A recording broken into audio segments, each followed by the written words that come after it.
এই আস্তে আস্তে আস্তে আস্তে। আর ওই খারাপ রাস্তা হওয়ার কারণে bike, riding jacket, riding pant, তারপর জুতা সব ছেড়েট, ওই ধুলা কাদায় সব ছেড় হয়ে গেছে। নমস্কার, আদাব আর গুড মর্নিং ফ্রম আমার বাড়ি। তো তোমাদের সবাইকে স্বাগত আবার একটা নতুন ভিডিও, আবার একটা নতুন ব্লগের মধ্যে। আর আজকে আমি যাচ্ছি আমার বাড়ি থেকে নর্থ সিকিমের উদ্দেশ্যে। আর এখন সময় বাজে ঘড়িতে সকাল 9:30। অলরেডি বাড়ি থেকে বেরিয়ে পড়তে একটু লেট হয়ে গেল। আর আমার সঙ্গে আছে এই ছোটো ছোটো বাচ্চাগুলো, এদিকে আছে আমার ছোটো ছেলে। ওকে ছেড়ে আমরা আজকে যাচ্ছি নর্থ সিকিমের উদ্দেশ্যে। ভালো করে থাকবি, ঠিক আছে? হ্যাঁ, একবার হাই বল। হ্যাঁ, আর এদিকে আমার সঙ্গে প্রথম যাচ্ছে পিলিয়ন হিসেবে আমার ওয়াইফ। এদিকে না, ভালো করে বাইকটা দেখবি, ঠিক আছে? ঝগড়া করবি না, ঠিক আছে? থাক। হ্যাঁ মা, বাই বাই। জয় বাবা লোকনাথ। আর এখন সময় বাজে সকাল 9:40। আমাদের সকালবেলা বের হওয়ার কথা ছিল সকাল 8টার দিকে, কিন্তু কালকে রাতে লেট করে শোয়ার কারণে আমাদের একটু বেরোতে লেট হয়ে পড়লো। আমি অলরেডি 1.5 ঘন্টা আগেই বেরিয়ে পড়েছিলাম, কিন্তু আমার সঙ্গে আরেকজন যাচ্ছে এই রাইডের মধ্যে, নর্থ সিকিম রাইডের মধ্যে। সে একটু লেট করে দিয়েছে। সে অবশ্যই এখনও আমাদের সঙ্গে রাইডের মধ্যে জয়েন হয়নি, সে গিয়েছে মাটিগাড়া। আর আমাদের মিট আপ হবে শিলিগুড়ি বেঙ্গল সাফারির মধ্যে, ওখানে আমরা মিট আপ করবো। আর আজকে আমাদের গন্তব্য হচ্ছে নর্থ সিকিমের মঙ্গন, যার এখান থেকে দূরত্ব মানে আমার বাড়ি থেকে 168 কিলোমিটারের মতো। নেভিগেশন হিসাবে আমাদের যেতে হয়তো সময় লাগতে পারে ওই 5.5 থেকে 6 ঘন্টার মতো। রাস্তার কন্ডিশন যদি ভালো হয় তাহলে মোটামুটি 5.5 ঘন্টার মধ্যে পৌঁছে যাব। আর যদি রাস্তার মধ্যে জ্যাম থাকে, তারপর রাস্তার কন্ডিশন যদি খারাপ হয়, তাহলে আমাদের 6 থেকে 7 ঘন্টাও লাগতে পারে।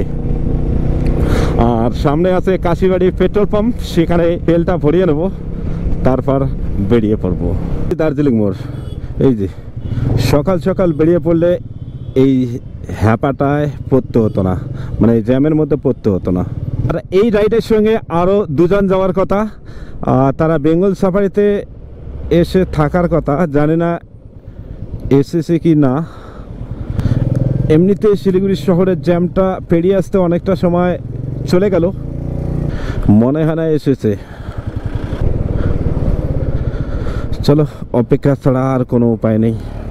তো 10 মিনিট থেকে দাঁড়িয়েছিলাম এই বেঙ্গল সাফারির মধ্যে। আর এই মহাশয়া আসতে অনেকক্ষণ দেরি করলো। অলরেডি ঘর থেকে মানে বাড়ি থেকে বের হতে আমাদের অনেকটা দেরি হয়ে গেছে। আর এই রাইডের মধ্যে আমরা যাচ্ছি 4 জন মিলে। এদিকে যাচ্ছে অ্যাডভোকেট সুমন, আর এদিকে যাচ্ছে অ্যাডভোকেট টুকা। আর এদিকে আমার সঙ্গে যাচ্ছে প্রথম এই রাইডের মধ্যে আমার ওয়াইফ, মানে আমার প্লেয়ার হিসাবে। এর আগে আমরা গুরুদংবার গিয়েছিলাম 2022 সালে, এবার আবার বেরিয়ে পড়লাম 2024 সালে। আজকে হচ্ছে 21শে ডিসেম্বর। এবার শুরু হলো আমাদের ফাইনাল নর্থ সিকিম জার্নি। কারণ এই শিলিগুড়ি শহরটা পেরিয়ে আসতে, তারপর একসঙ্গে মিট আপ করতে অনেকটা সময় পেরিয়ে গেছে। আর এই যে দুদিকে হচ্ছে বৈকুণ্ঠপুর জঙ্গল। আর এই রাস্তাটা দিয়েও অনেকদিন পরে আসলাম, প্রায় 1 বছর কি 10 মাস আগে এসেছিলাম এদিকটায়। সেবার গিয়েছিলাম রিয়েলবংয়ের মধ্যে। আর এবার সেই রিয়েলবং জার্নির পরে আবার আসলাম সেই 9-10 মাস পরে আবার এই রাইডের মধ্যে। সেবকের এই জায়গাটায় আসলেই মনটা কেমন যেন একদম নস্টালজিক হয়ে পড়ে এই জায়গাটা। আর এখান থেকে শুরু হচ্ছে আমাদের জার্নির প্রথম পাহাড় শুরু। জ্যাম সব জায়গাতেই আছে, কোথায় নেই। সেই double decker living root bridge থেকে শুরু করে Bumla pass, Madhuri lake, Lungrela pass. শুধু লুংরেলা পাসে জ্যাম পাইনি, কিন্তু মাধুরী লেক, বুমলা পাস, তারপর শেলা পাস, সব জায়গাতে জ্যাম পেয়েছিলাম। এই যে ডান দিকে রয়েছে সেবকের বিখ্যাত করোনেশন ব্রিজ। আর আমরা এই বাঁ দিকে রাস্তাটা নিলাম। আর এখান থেকে বংপু হচ্ছে 34, কালিম্পং 42, রংপো 52, গ্যাংটক 92 কিলোমিটার। আর আমাদের আজকে গন্তব্য হচ্ছে নর্থ সিকিমের মঙ্গন। তো তো প্রায় 14 মাস থেকে নর্থ সিকিম প্রাকৃতিক বিপর্যয়ের জন্য, তিস্তা নদীর সেই প্রাকৃতিক বিপর্যয়ের জন্য বন্ধ ছিল। মাঝখানে 1-1.5 মাসের জন্য শুধুমাত্র লাচুং খুলেছিল, কিন্তু লাচেন প্রায় 14 মাস থেকে বন্ধ রয়েছে। আর আমাদের যাওয়ার কথা ছিল গত ডিসেম্বর মাসের 10 তারিখে, কিন্তু বাচ্চাগুলো পরীক্ষা থাকার কারণে সেই 10 তারিখ ডিলে করে আজকের দিনে আমরা এই জার্নি করছি, এই নর্থ সিকিম জার্নি। হ্যাঁ, এই জার্নিটা করছি ঠিকই, তবুও বাচ্চাগুলো বাড়িতে আছে, একটু তো টেনশন হচ্ছে। অবশ্য মা আছে, তারপর দাদার ছেলে আছে, ওরাই দেখবে, তারপর একটা ভাতিজি আছে, ওরাই বাচ্চাগুলোকে দেখবে। অলরেডি আমার যে বড় ছেলে সেও বড় হয়ে গেছে, ক্লাস 9-এ পড়ে, তবু বাচ্চাই তো একটু না একটু তো টেনশন হয়। জানি এই রাইডটা একটু টাফ হতে চলেছে, মানে কঠিন হতে চলেছে, কারণ এর আগে আমি কোনো লং রাইড, বিশেষ করে পিলিয়ন নিয়ে করিনি। এবার এই জার্নির মধ্যে হয়তো এক তো রাস্তা খারাপ হবেই, সেটা জানা কথা, আর সঙ্গে আবার যদি বরফ থাকে তারপর আবার আর একটা হবে হ্যাপা। তবু আমরা এই রাইডটা মিস করতে চাইনি, তাই বেরিয়ে পড়লাম বাড়ি থেকে, পিলিয়ন সহ, অ্যাডভোকেট সুমন সহ, আর অ্যাডভোকেট পূজা সহ, আর আমার ওয়াইফ সহ। যা হবে দেখা যাবে, যত দূর যাওয়া যায় তত দূর যাব। এই যে দেখছো কমলা লেবুগুলো কত সুন্দর সুন্দর করে পসরা সাজিয়ে রাস্তার পাশে দোকান লাগিয়েছে। তো আশপাশে দার্জিলিংয়ের বিখ্যাত সব কমলা লেবুর এরিয়া রয়েছে, যেমন লাটপাঞ্চার, অহলদারা, শিটং, এই সমস্ত এরিয়ার যে কমলা লেবুগুলো হয় না, একদম দার্জিলিংয়ের সব বিখ্যাত সব কমলা লেবু, কারণ এত সুন্দর সুস্বাদু হয়। আর এখানকার কমলা লেবু খুব সুস্বাদু। আর একটা কমলা লেবু হচ্ছে মিরিকের কমলা লেবু খুবই সুস্বাদু হয়। এই যে রাস্তাটা, এটা নতুন করে তৈরি করা, নয়তো আগে এই রাস্তাটা একটু ডান দিকে ছিল, কারণ গতবার আমি এসেছিলাম এই প্রাকৃতিক বিপর্যয়ের পরে এই জায়গাটার মধ্যে, আর এই জায়গাটার অবস্থা এত ভয়ানক ছিল। 500 কি 600 মিটার রাস্তা পুরাটাই এই তিস্তার মধ্যে বিলীন হয়ে গিয়েছিল। সেই রাস্তাটাকে নতুন করে তৈরি করেছে, এখনও তৈরি করতেছে। এই যে ডান দিকে আমার এখনও আছে ওই রাস্তাটার ভাঙা অবস্থায়। আর সামনে দেখা যাচ্ছে তিস্তা বাজার। ওই তিস্তা বাজারের মধ্যে আজকে প্রথম টি ব্রেক নেব। রাস্তার মধ্যে কোনো দোকানে, কারণ টি ব্রেক না নিলে আর হবে না। অলরেডি 1.5 ঘন্টার মতো জার্নি করে নিয়েছি। এই জ্যাম, হ্যাপা, এই রাস্তা খারাপ, এইগুলো পেরিয়ে আসতে অলরেডি 1.5 ঘন্টা পেরিয়ে গেল। একটু ব্রেক নিলাম তিস্তা বাজারের মধ্যে। আর এখানে ব্রেক নেওয়ার কারণ আছে, কারণ আমরা 1.5 ঘন্টা থেকে বাইক চালাচ্ছিলাম, আর যথেষ্ট জ্যাম ছিল, তাই একটু ব্রেক না নিলে আর হচ্ছিল না। তাই এই ব্রিজের মধ্যে দাঁড়িয়ে একটু ভিডিও শ্যুট করছি। আর এদিকে পিছন দিকে পাহাড়ের কালারটা দেখো, একদিকে হচ্ছে সবুজ, আর ওই যে উপরের দিকে পাহাড়টার রং হচ্ছে ধূসর রঙের, আর এদিকে হচ্ছে পাহাড়টার রং সবুজ রঙের। তো সবুজ আর ধূসর রঙের পাহাড়ের মেলবন্ধনের মাঝখানে দাঁড়িয়ে পড়েছি। আবার এখান থেকে বেরিয়ে পড়বো আগে থেকে, আর সামনে কোথাও একটু ট্রিপ ব্রেক নেবো, তারপর বেরিয়ে পড়বো সিকিমের উদ্দেশ্যে। কি খাবি?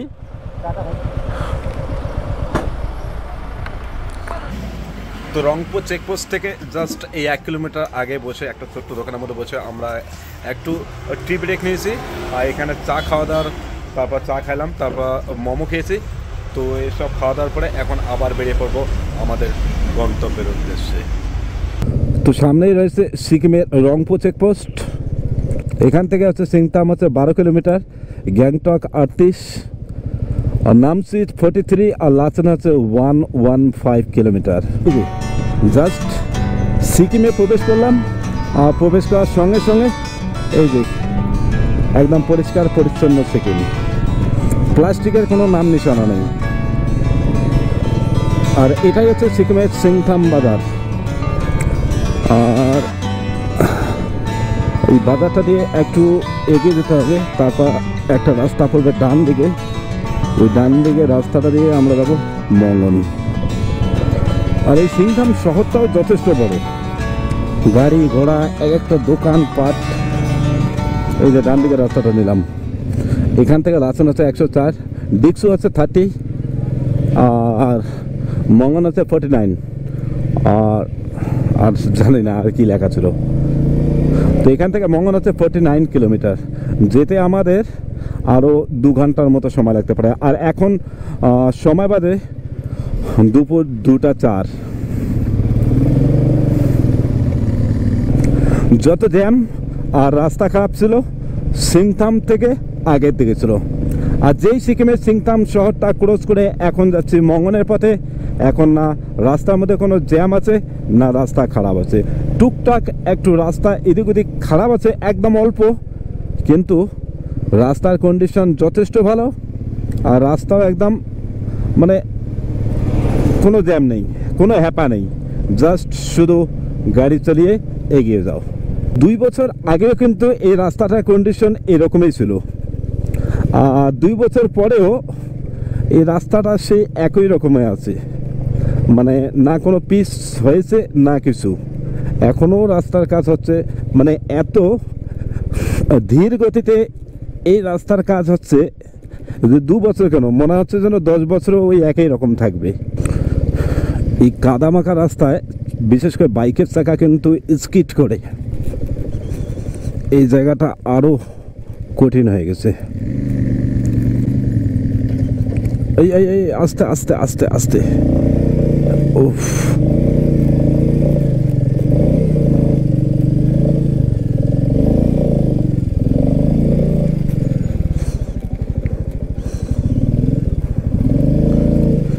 উফ, আমার মনে হয় ভুল রাস্তা দিয়ে আসলাম নাকি। হট হট, উফ, একটু দাঁড়াই কোথাও দাঁড়াই। এবার বুঝতে পারছি কি এই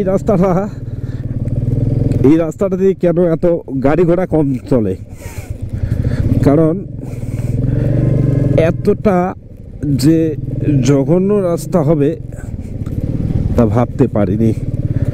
এটা আবার নতুন করে মানে রাস্তাটা করেছে, এই যে ধস নামে গেছিল। ও ভাই, এতটা অ্যাডভেঞ্চার হবে এই রাস্তাটা দিয়ে ভাবতে পারিনি। সব গোটা পাহাড়টাই ধসে একদম নিচের দিকে নেমে গেছে। ও ও ও ও, দেখাই যাচ্ছে না এই ধোলার জন্য। রাস্তা কোন দিকে, পাথর কোন দিকে, আর যাবো কোন দিকে।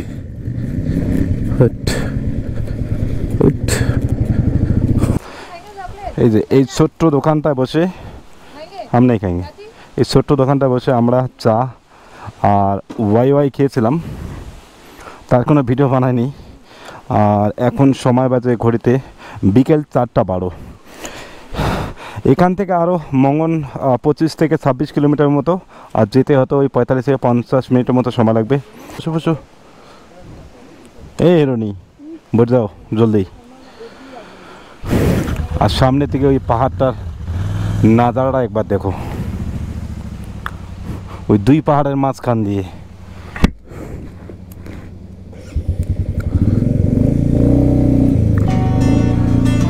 মঙ্গন নিচের দিকে, গ্যাংটক আছে উপরের দিকে। তো এই জায়গাটার নাম হচ্ছে ডিক্সু, আর এখান থেকে মঙ্গন আরও 23 কিলোমিটার। ও ভাই, এই সূর্য ডোবাকালীন সময়ে এই জায়গাটাকে লাগছে কি অসম্ভব সুন্দর লাগছে, অসম্ভব সুন্দর। এই যে সামনের দিকে পাহাড়টাকে, আর রাস্তা, এই যে রাস্তা বলতে ওই যে শুধুমাত্র 1 ফুট হবে অতটুকুই রাস্তা বাকি আছে, বাদ বাকি সব ভেঙে চুরমার। তো ভাই এখন নিয়ে একটু ভালো রাস্তা পেলাম, নয়তো প্রায় 30 থেকে 35 কিলোমিটার রাস্তা একদম জঘন্য ছিল। আর ওই খারাপ রাস্তা হওয়ার কারণে bike, riding jacket, riding pant, তারপর জুতা সব সেডেড। ওই ধুলা কাদায় সব চ্যাড হয়ে গেছে। আসার দু একদিন আগেই মানে বাইকটা একদম ধুয়ে মুছে সাফ করে রেখেছিলাম, আর ওই একদিনের মধ্যে এমন চ্যাড হয়ে গেছে যে বাইকটা না ধুলে হবেই না। সুন্দর আছে জায়গাটা, সুন্দর আছে। এই মঙ্গন, এই নর্থ সিকিমের মঙ্গন ডিস্ট্রিক্ট যথেষ্ট সুন্দর আছে। হঠাৎ করে বৃষ্টি শুরু হয়ে গেল, তো মঙ্গন আমাদের বৃষ্টি দিয়ে স্বাগত জানাচ্ছে ভাই। এখনো টুকটাক হচ্ছে, যদি জোরে বৃষ্টি আসে তাহলে রেইনকোটগুলো পরে নিতে হবে। এখন আছি ফরেস্টের মাঝখানে, তাই বৃষ্টিটা বোঝা যাচ্ছে না, কিন্তু 1 ফোঁটা 2 ফোঁটা করে পড়তেছে ভালো রকম। মঙ্গন নগর পঞ্চায়েত। ভাবা যায় এই ডিসেম্বর মাসের 21 তারিখে বৃষ্টি হতে পারে, কখনোই ভাবা যায় না। উফ, ভাইজার লাগিয়ে কোনো দিকেই দেখা যাচ্ছে না, এখনই নিচে নামিয়ে দিতাম। হ্যাঁ, সোজা যাইতাম না, সোজা যাইতাম না, ভাইজারটা লাগা যাচ্ছিল না, দেখাই যাচ্ছিল না।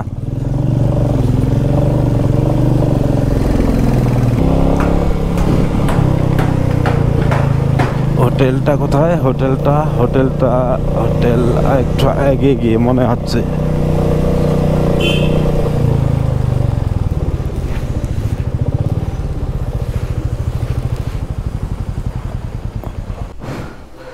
বাইক পার্কিং হয়ে গেল, আর পার্কিং থেকে এখন যাচ্ছি আমাদের হোটেলের রুমের দিকে, আর শুধু নিচের দিকে নামতে হচ্ছে ভাই।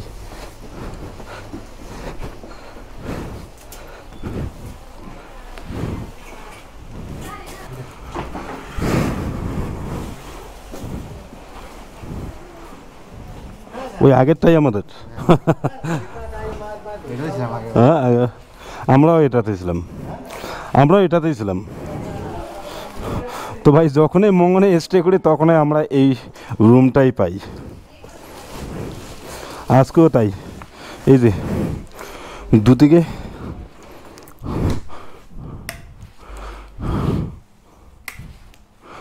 2টা বিছনা, আর এদিকে হচ্ছে একটা মিরর, আর এদিকে টয়লেট। এখন ঘড়িতে বাজে রাত 7টা, মানে সন্ধ্যা 7টা, আর আমরা বর্তমানে রয়েছি মঙ্গনের হোটেলের মধ্যে। আর আমরা এখানে এসে পৌঁছেছিলাম বিকেল 5টার দিকে। বাইরে যথেষ্ট পরিমাণে বর্তমানে বৃষ্টি চলছে, আর শুনেছি লাচেনের রোড ক্লোজ হয়ে আছে। জানি না কি হবে কালকের আপডেট কালকেই পাবো।